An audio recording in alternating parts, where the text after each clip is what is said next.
Ngayon ay dadako tayo sa mga uri ng tekstong impormatibo. Ang pangunahing layunin ng tekstong impormatibo ay makapaghatid ng impormasyong hindi nababahiran ng personal na pananaw o opinyon ng may akda. Makikita ang layuning ito sa ilang uri ng tekstong impormatibo tulad ng mga sumusunod.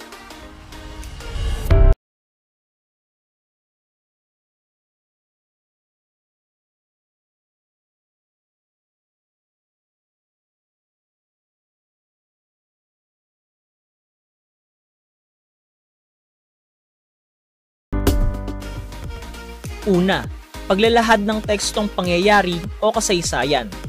Sa uring ito ng tekstong impormatibo inilalahad ang mga totoong pangyayaring naganap sa isang panahon o pagkakataon. Maaring ang pangyayaring isasalaysay ay personal na nasaksihan ng manunulat tulad ng mga balitang isinusulat ng mga reporter ng mga pahayagan o maaari ding hindi direktang nasaksihan ng manunulat kundi mula sa katotohanang nasaksihan at pinatutunayan ng iba tulad naman ng sulating pangkasaysayan o historical account.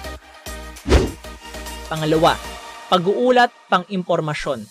Sa uring ito nakalahad ang mahalagang kaalaman o impormasyon tungkol sa tao, hayop at iba pang bagay na bubuhay at hindi nabubuhay. Gayon din sa mga pangyayari sa paligid. Ang ilang halimbawa ay mga paksang kaugnay ng teknolohiya, global warming, cyberbullying, mga hayop na malapit ng maubos.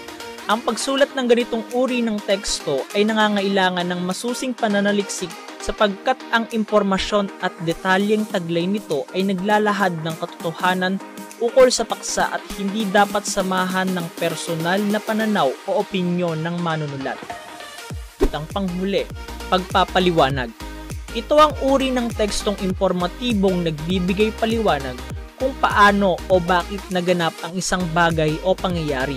Layunin nitong makita ng mambabasa mula sa mga impormasyong nagsasaad kung paanong humantong ang paksa sa ganitong kalagayan.